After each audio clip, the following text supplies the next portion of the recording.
তাআলা মুমিন বান্দার সাথে আল্লাহ তাআলা মুমিন বান্দার সাথে আচরণ করবে দুটা। কয়টা?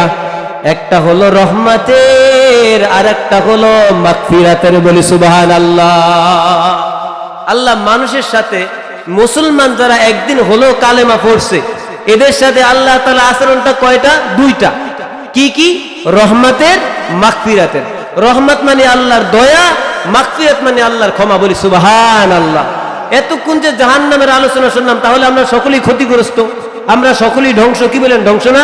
কিন্তু না, আল্লাহ বলেছেন মুমিন বান্দা যারা, মুসলমান যারা একবার হলো কালেমা পড়ছে এদের সাথে আমার আচরণটা কিসের? রহমতের, মাগফিরাতের। বলেন, মুমিন বান্দার সাথে, মুসলমানের সাথে আল্লাহর আচরণটা কিসের? রহমতের, মাগফিরাতের, দয়া আর ক্ষমা। বুঝে আসছে? আর যতগুলো কাফের বেদিন মুশরিক আছে এদের সাথে আল্লাহ দুনিয়াতে ইনসাফের সাথে, কিসের সাথে?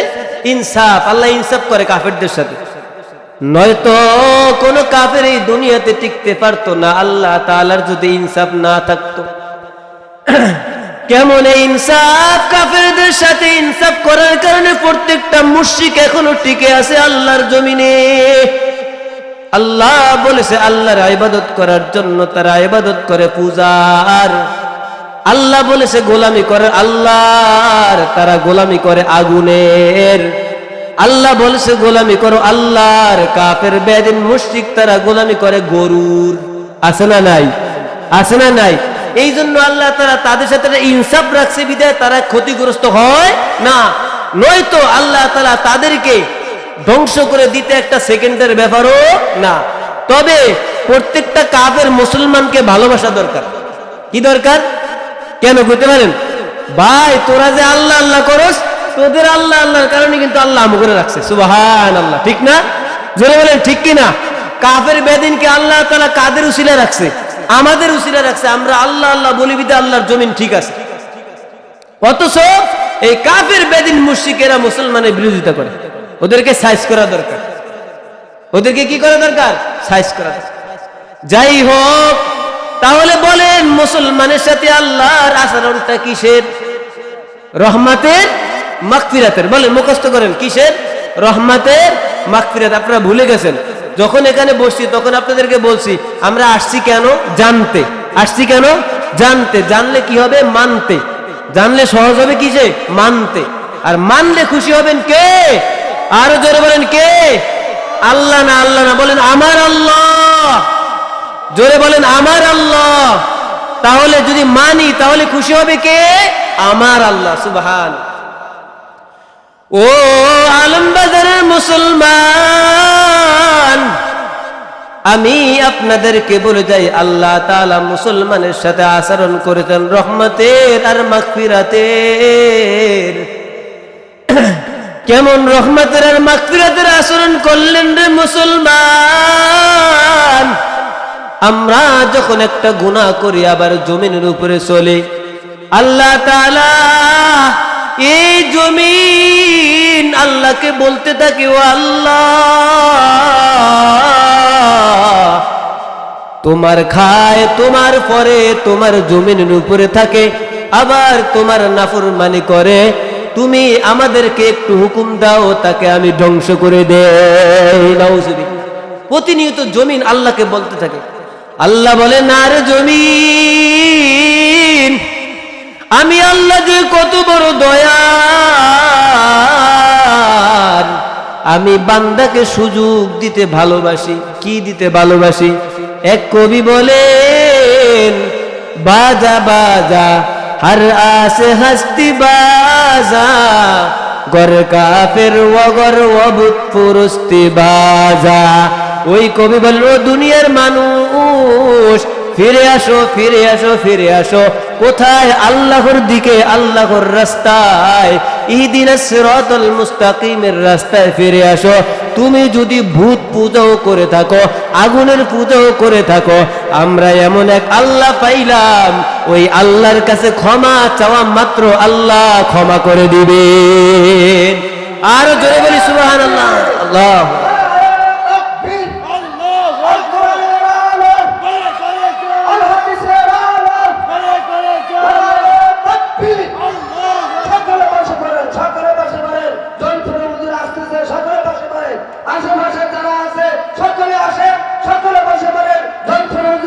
আসতেছে, সচেতন হুজুর আসতেছে। নারায়ে তাকবীর, নারায়ে তাকবীর। দিন ইসলাম, দিন ইসলাম, দিন ইসলাম, দিন ইসলাম। নারায়ে তাকবীর। সকলে বসে পড়েন, সকলে বসে পড়েন। হুজুর আসতেছে। যারা বাইরে আছেন, দোকান ঘরে আছেন, বাড়িতে আছেন, সকলে তাড়াতাড়ি মাহফিলে আসার জন্য অনুরোধ জানাচ্ছি। সকলে বসে পড়ুন, হুজুর তাফসীর করেন। এই জন্য আপনারা বলেন ইমানদারের সাথে আল্লাহ তাআলার আচরণ কয়টা? কিসের কিসের? রহমতের আর মাগফিরাতের। কিসের? ওই যে জমিন আল্লাহর কাছে বলে আল্লাহ একে ধ্বংস করে দে, আল্লাহ বলে না, ধ্বংস করিস না। কেন? আল্লাহ তাআলার একজন পয়গম্বর হলো হযরতে মূসা আলাইহিস সালাম। এই হযরতে মূসা আলাইহিস সালামের জমানায় এত বড় একটা মহামারী দেখা দিল। ওই মহামারীটা দেখা দেওয়ার পর তার কওমের জাতি এত কষ্ট পায়, দীর্ঘদিন যাবৎ কোনো বৃষ্টি হয় না। এত বড় মহামারী দেখা দিল, রৌদ্রর তাপের কারণে কোনো ফসল হইতেছিল না। ফসল না হওয়ার কারণে যতগুলো প্রাণী ছিল, মানুষের যত প্রাণী ছিল, গরু ছাগল হাঁস মুরগি এগুলা যারা ছিল, এই প্রাণীগুলা গরমের তাপে এত মারাত্মক কষ্ট, খানা দানা নাই, কোনো ফসল হয় না। এত বড় মহামারী দেখা দিল। ওই মহামারীর কারণে, ওই আযাবের কারণে তারা না খায়া যখন মরতেছিল, গোটা দেশটা দুর্গন্ধে মানুষ চলাচল করতে খুব কষ্ট হয়। এবার হযরতে মূসা আল্লাহ তাআলার কাছে বললেন, আল্লাহ আমার জাতিগুলা অনেক কষ্ট পায়, বৃষ্টির একটু ব্যবস্থা করলে ভালো হতো। আল্লাহ তাআলা মূসা আলাইহিস সালামকে বলতেছেন, পয়গম্বর তুমি যদি বৃষ্টি পেতে চাও তাহলে তোমার কওমের সমস্ত লোকজনদেরকে লইয়া ইস্তিসকার নামাজের ব্যবস্থা করো। কিসের নামাজ? ইস্তিসকার নামাজ। তবে একবার যদি তুমি ইস্তিসকার নামাজ পড়ো, দোয়া যদি কবুল না হয়, আবার দ্বিতীয়বার তুমি ইস্তিসকার নামাজ পড়ে দোয়া করবা।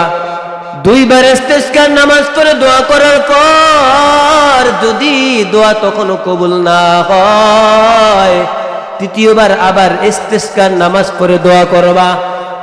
একবার নয়, দুইবার নয়, তিনবার। পয়গম্বর ওই মহামারী সহ্য করতে না পেরে কম জাতি এত কষ্ট পায়, তার উম্মতেরা এত কষ্ট পায়, একবার দুইবার তিনবার যখন ইস্তিসকার নামাজ পড়লো, আল্লাহর কাছে দোয়া করল, দোয়া কবুল হয় না।